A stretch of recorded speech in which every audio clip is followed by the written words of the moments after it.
independen, terpercaya.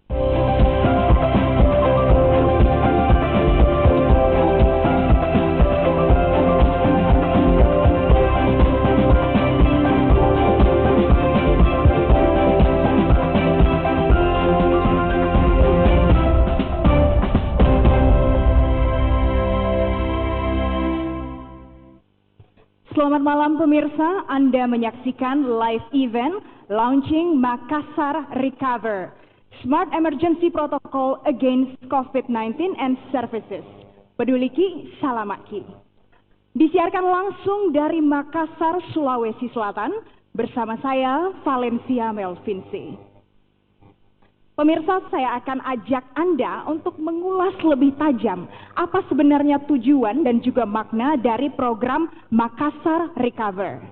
Langsung saja tanpa harus berlama-lama, saya undang ke sini malam hari ini Wali Kota Makassar, Dani Pomanto, dan Wakil Wali Kota Makassar, Fatmawati Rusdi.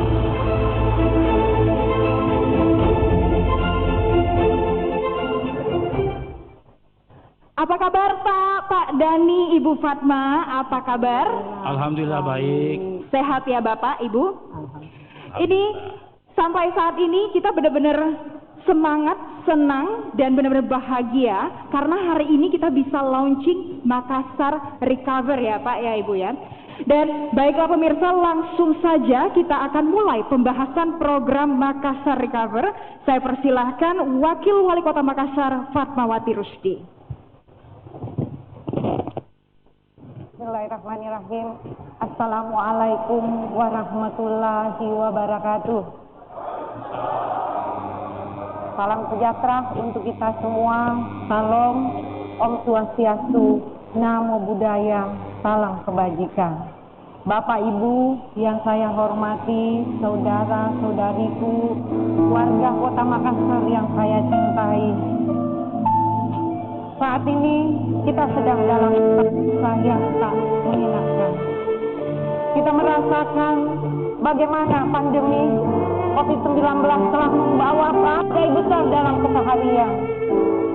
Saya berdiri di hadapan Anda tidak ingin tampil sebagai wakil wali kota yang punya jabatan, tapi sebagai warga biasa yang sama-sama memiliki ketakutan. Saya perlu sampaikan sebab tidak mengenal pangkat dan kedudukan, tidak juga kehebatan atau banyaknya digit angka dalam buku tabungan.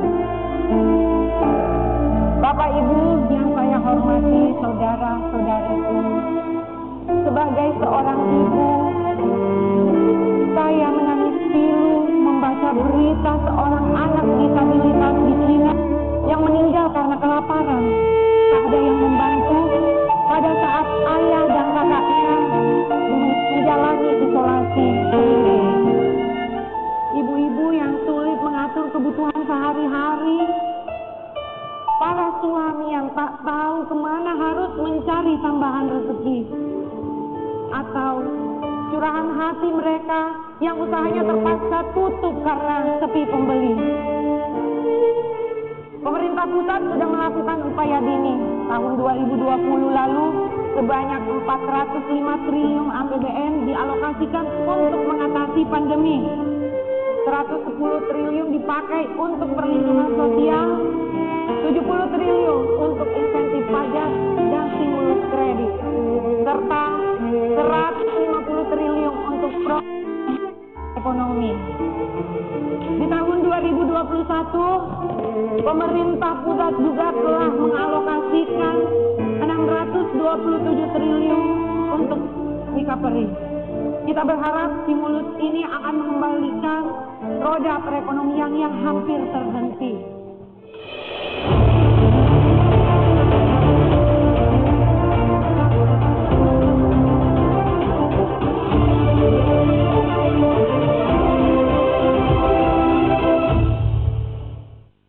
Kami Dani Fatma baru saja seminggu dianugerasi. Alhamdulillah mendapat amanah dari rakyat untuk memimpin kota ini. Kami memahami bahwa tugas pemimpin itu harus menjawab solusi kesulitan-kesulitan rakyat bersama inovasi. Makassar Recover adalah singkatan dari Smart Emergency Protocol Against COVID-19 and Services, yang artinya protokol kedaruratan melawan COVID-19 dan pelayanan pendukung lainnya yang dikelola secara teknologi Sombere and Smart City. Dengan slogan motivasi, peduliki salamaki, yang berarti Anda selamat kalau peduli, dan kalau Anda tidak peduli, Anda bisa mati. Program multi inovasi Makassar Recover ini akan dilakukan secara serentak di seluruh 100% populasi di Kota Makassar. Di semua rumah dilaksanakan secara periodikal 14 hari, karena 14 hari adalah masa inkubasi, sebanyak 5 kali. Diawali dengan screening Ginos, sebuah teknologi kebanggaan bangsa yang baru saja Presiden hari ini menyampaikan, mari mencintai, mari kita loyal dengan produk dalam negeri.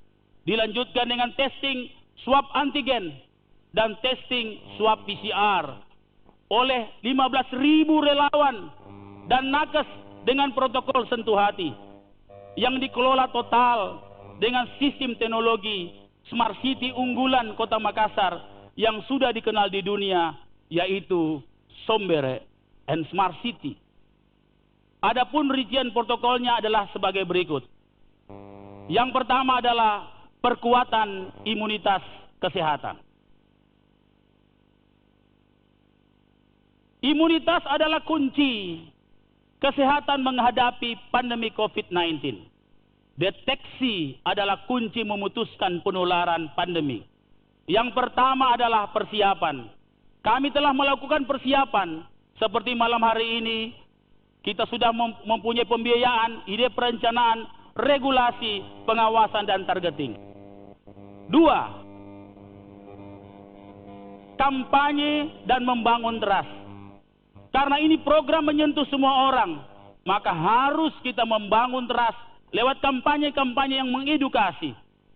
Launching malam hari ini, daily promo, talk and news, engagement, dan influencer. Yang ketiga, public engagement sekaligus menyusun tim. Jadi menyusun tim tidak hanya sekadar menyusun tim. Kami membuka di aplikasi, hanya dalam 4 hari, para perawat kota ini, para nakes, lebih daripada 5.000 orang mendaftar. Itu tandanya rakyat Makassar sangat mengimpikan dilibatkan dalam program-program strategis. Kemudian yang keempat adalah teaching, training, dan registrasi. Kita harus mengajari orang-orang. Kita harus mentraining, melatih semua orang, dan sekaligus meregistrasi door to door. Bagaimana kita membuat kalender dinding agar mereka tahu bagaimana mekanismenya. Yang kelima, screening awal dan barcoding. Inilah salah satu yang paling menarik. Kami membarcode dengan QR code seluruh orang di Kota Makassar. Berdasarkan data NIK, kami meng-QR code seluruh rumah di Kota Makassar. Karena kami sekaligus mendeteksi, ini adalah sebuah mega sensus yang akan kita lakukan sekaligus membuat big data di Kota Makassar. Dan kemudian setelah itu, setelah kita membuat screening awal untuk mengetahui bagaimana komorbid mereka, riwayat kesehatan mereka, dan kita menanyakan apa-apa siapa saja yang di rumah itu yang sudah menjadi penyintas. Kemudian yang keenam adalah screening lanjutan, testing, dan big data. Ya. Screening lanjutan ini adalah kita memeriksa, kita memeriksa suhu, tekanan darah, saturasi oksigen, dan yang satu yang paling membanggakan, kita memeriksa screening lanjutan ini dengan Ginos, produk dalam negeri yang membanggakan kita, yang insya Allah di Makassar kita akan pakai masif karena ini menjadi perintah negara, karena itulah produk asli Indonesia. Semua data akan dikirim lewat aplikasi. Kami punya lab di kelurahan, kita istilahkan recover center, yang kemudian masuk ke common center kita atau kita namakan war room yang kita sudah miliki hari ini, dan kemudian dianalisis dan menjadi big data. Yang berikutnya adalah yang ketujuh, triase dan tindakan medis. Triase ini dilakukan di war room. pada saat menjadi big data, kita menentukan, para dokter menentukan status kesehatan masyarakat berdasarkan data yang terkumpul pada common center kita. Yang kedelapan, setelah status kesehatan diketahui, maka status kesehatan ini yang sudah menjadi big data dikirim melalui notifikasi ke semua penduduk Kota Makassar berdasarkan status kesehatannya masing-masing. Ini belum pernah ada. Kemudian yang berikutnya adalah proteksi, pemeliharaan dan dukungan serta doa. Ya. Kemudian yang berikutnya adalah inilah hal-hal yang tidak pernah ada. Kami ingin memberikan sebuah pengukuran bahwa semua notifikasi tadi, semua protokol nanti akan diukur oleh indeks kepatuhan protokol kesehatan. Ini yang belum pernah ada. Maka dengan itu, indeks protokol IKPK ini melalui aplikasi, semua barcode tadi dengan di-on-kan GPS akan dikontrol. Kalau dia keluar dari jarak 50 meter di rumahnya, maka indeks kepatuhan protokol rumah itu, protokol kesehatan rumah itu akan menurun. 11, reward and punishment. Reward and punishment ini meliputi insentif. Contoh, kalau ada satu rumah, semua taat di situ dengan status kesehatan yang ada, kemudian dia mendapat platinum, maka kalau jika ada anak di situ yang akan sekolah, maka dia bisa memilih sekolah di Makassar dimanapun dia berada. Kalau dia mendapatkan gold, maka dia hanya bisa memilih sekolah yang di dekat tempatnya. Itulah salah satu contoh insentif. Dan insya Allah kalau satu rumah taat protokol kesehatannya, IKPK-nya platinum, kita akan berikan dia BPJS bagi keluarganya. Kalau di dalam rumah itu kemudian dia membutuhkan modal usaha, intinya adalah kalau dia memiliki indeks kepatuhan protokol yang tinggi. Jadi kita mengaitkan antara reward and punishment. Begitupun dengan punishment. Bapak-bapak, ibu-ibu yang saya hormati, seluruh pemirsa TV yang saya cintai.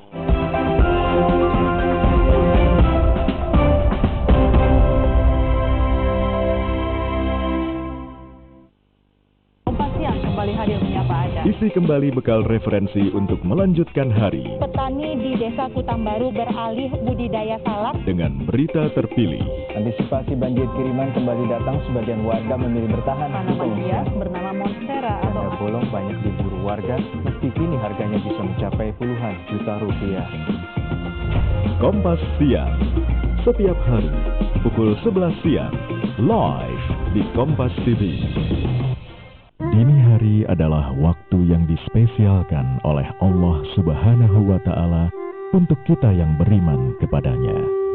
Waktu terbaik untuk mengisi relung-relung rohani di dalam jiwa. Kadang tangan ini tak terjaga, kadang mulut ini tak terjaga, kadang telinga ini tak terjaga. Lengkapi keistimewaan itu hanya di Kalam Hati. Setiap hari pukul 3:30 dini hari di Kompas TV. Fun Fact, berita-berita terpopuler, mulai dari budaya pop para idola remaja,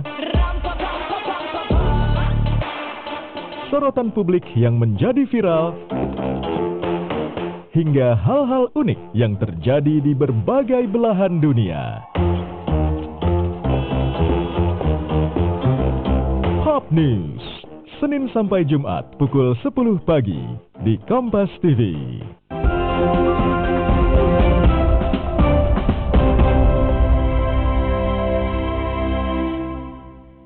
Yang kedua adalah adaptasi sosial. Adalah sebuah sistem protokol yang didesain untuk mampu merubah perilaku masyarakat dalam bentuk adaptasi, menyesuaikan terhadap kondisi bahaya pandemi yang terukur dengan indeks kepatuhan protokol kesehatan atau IKPK dan dieksekusi dengan reward and punishment yang dipantau 24 jam dengan teknologi Sombere and Smart City. Pertama adalah kampanye teaching and training. Saya kira mirip seperti imunitas kesehatan tadi. Yang kedua, nah kita mulai mengatur protokolnya. protokol mingguan. Sebuah protokol yang mengatur waktu hari dengan kegiatannya, di mana kami akan menetapkan kebijakan. Senin sampai Kamis adalah hari kerja dengan protokol COVID, protokol kesehatan. Jumat work from home, dan Sabtu Minggu ini yang menarik. Kami membuka para kreator Kota Makassar untuk mengisi Sabtu Minggu menjadi bahagian daripada recreation at home.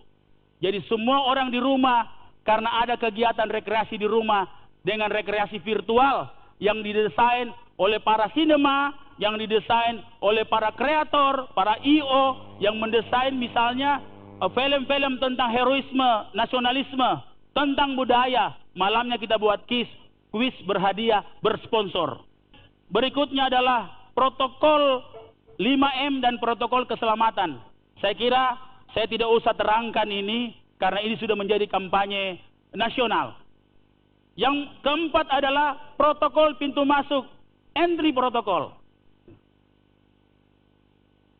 QR code tadi yang ada di handphone, atau kalau tidak memiliki handphone ada di kartu, menjadi tanda masuk di mana saja. Di mall, di rumah kalau ada orang yang rumahnya mau diproteksi, di bangunan kantor, di semua kami akan membuat kebijakan entry protokol atau protokol pintu masuk, dan semua dengan barcode. Jadi kalau tidak ada barcode, kita tidak bisa masuk kemana-mana. Jadi kalau ada tidak taat, tidak masuk kemana-mana. Dan jawabannya adalah bukan misalnya OTG, karena itu adalah rahasia atau privacy, yang adalah Anda ditolak masuk dan Anda diperkenankan untuk masuk. Bapak-bapak ibu yang saya hormati, kemudian protokol event. Banyak kalau kita lihat di media sosial, para netizen yang paling banyak adalah persoalan-persoalan ulang tahun, perkawinan, dan banyak event-event yang membuat banyak orang dibully gara-gara itu. Maka kami akan mengaturnya, pemerintah kota akan mengaturnya. Kami sudah punya modal QR code, tapi kami insya Allah di sini adalah ada namanya event organizer yang bertanggung jawab untuk itu. Kita latih event organizer ini, kalau dia melanggar, event organizernya yang kena. Kemudian protokol bisnis dan usaha, ini yang paling menarik. Orang bertanya, karena banyak usaha terkapar gara-gara COVID. Maka kami mengaturnya, protokol ini, protokol usaha dan bisnis, di mana syaratnya adalah semua usaha dan bisnis di kota ini harus mengikuti Zoom monitoring.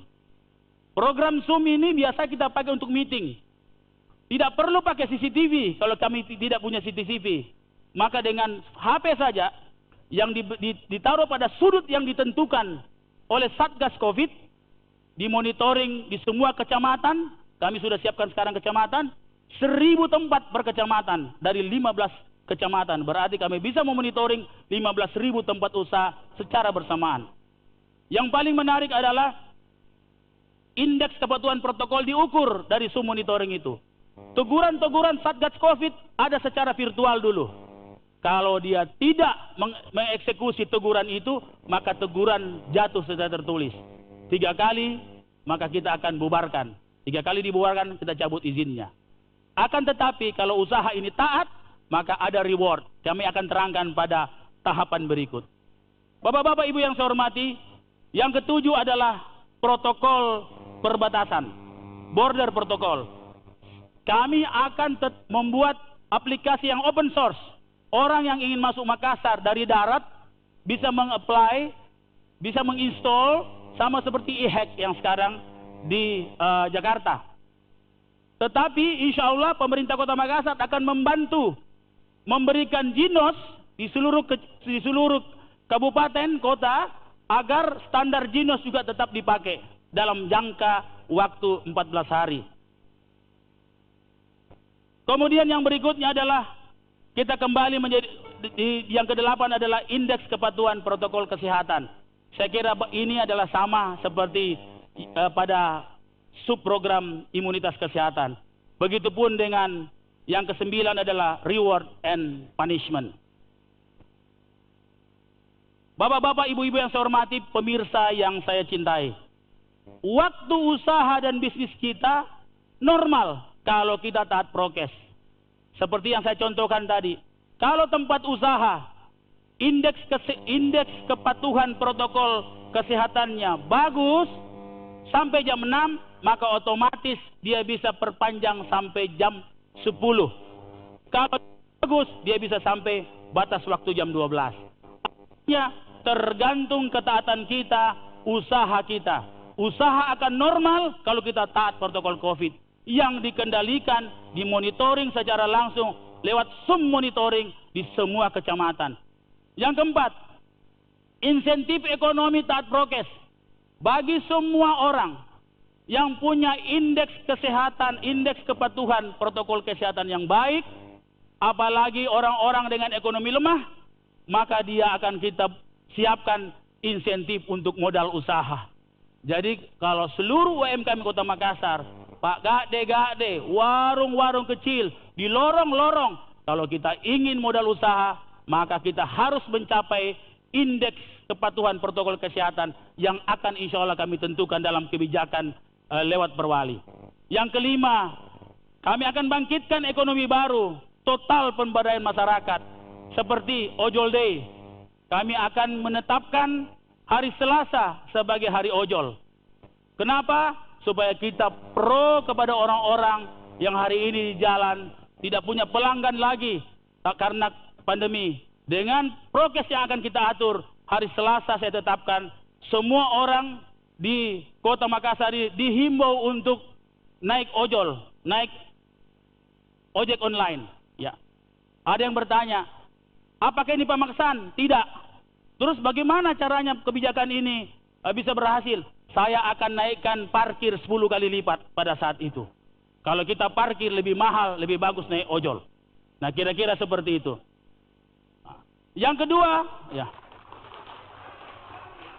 Makassar Recover Lunch. Karena kita ingin mempertahankan gizi seluruh kota, maka saya akan mengambil kebijakan seluruh makan siang di kantor, di pabrik, di tempat usaha harus berlabel Makassar Recover. Akan tetapi makanan itu akan dididik oleh pemerintah Kota Makassar lewat PKK di seluruh UMKM di lorong-lorong yang kemudian akan disupervisi oleh para dokter ahli gizi untuk mendapatkan label atau sertifikasi Makassar Recover yang insya Allah akan membuat gizi kota ini betul-betul terukur dengan baik dan kemudian bisa memberdayakan masyarakat. Begitupun dengan startup lorong dan sugisura, ini seperti bahasa Jepang, tapi sebenarnya ini adalah suplemen gizi untuk rakyat. Ya. Muncullah hal yang keenam yang kita sebut Makassar Virtual Economic Center, bukan trade center, economic center. Disitulah pusat kita untuk bagaimana ekonomi kita bangun lewat virtual, bagaimana kita menjual barang-barang kita secara virtual dari semua hal yang kita tetapkan dari tahapan-tahapan tadi.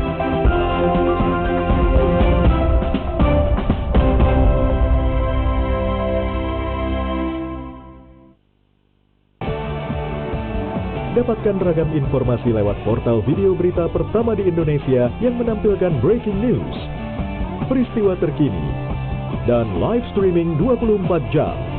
Lengkap dengan fitur live interaktif untuk ikut polling dan bertanya langsung kepada narasumber dalam program-program live. Kapanpun dan dimanapun, langsung di gadget Anda.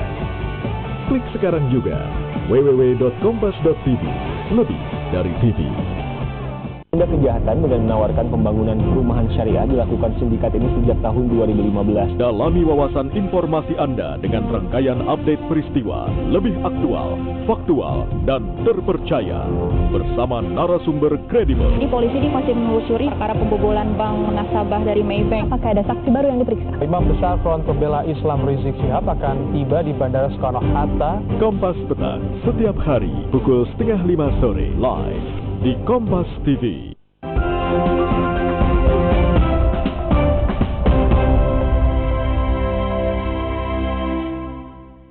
Bapak-bapak, ibu yang saya hormati, saya akan memperlihatkan bagaimana strategi Makassar Recover dalam bentuk bangunan arsitektur yang kita akan lihat seperti apa yang kita ingin capai pada Makassar Recover ini. Inilah arsitektur strategi dari Makassar Recover. Nah, kita bisa lihat seperti ini.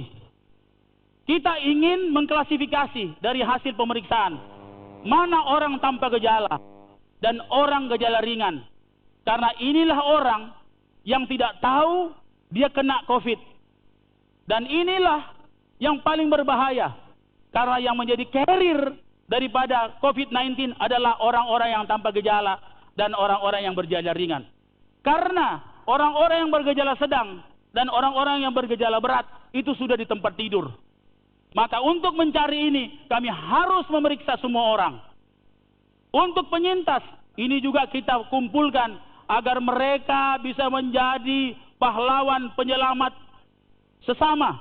Dengan kita membuat bank plasma yang kemudian dengan plasma konvalen insya kita bisa berkontribusi kepada orang-orang yang terpapar sedang dan terpapar berat ini.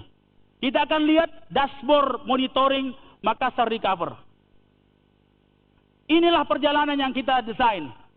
Dari mekanisme-mekanisme tadi, mulai dari masyarakat yang hari ini 1,5 juta, kemudian kita periksa menghasilkan bentuk seperti ini.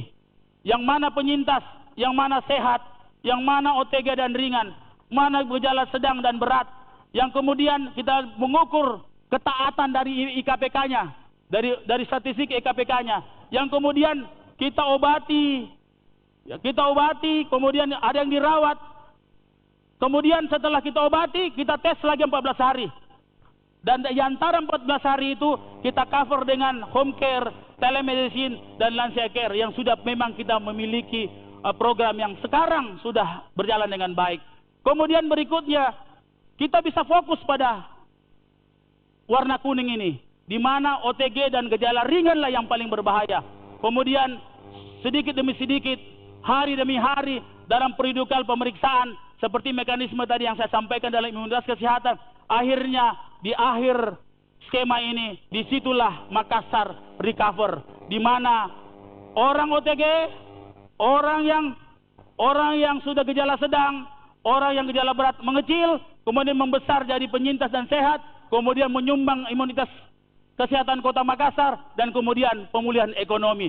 Seperti inilah hubungan dalam bentuk dashboard yang kita akan buat dalam Makassar Recover ini. Dukung kami dari Fatma, dukung kami dengan doa, baik langsung maupun dalam hati, bahwa sebagai Sirina Napace yang sudah menjadi harga diri, satu bukti lebih baik dari 1000 janji. Karena dari Fatma tidak ingin Makassar mundur lagi. Terima kasih dari kami, dari Pemanto Fatmawati Rusdi.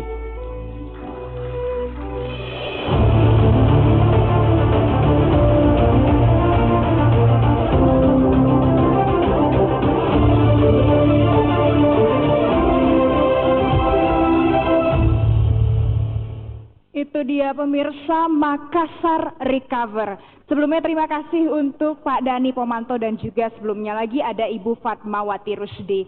Dan pemirsa, sebagai highlight Makassar Recover punya 3 poin utama. Yang pertama ada imunitas kesehatan, yang kedua ada adaptasi sosial, dan yang ketiga ada pemulihan ekonomi. Semoga Makassar Recover berhasil terrealisasi dengan maksimal untuk peduliki salamaki. Saya mewakili seluruh kerabat kerja yang bertugas. Berterima kasih dan sampai jumpa.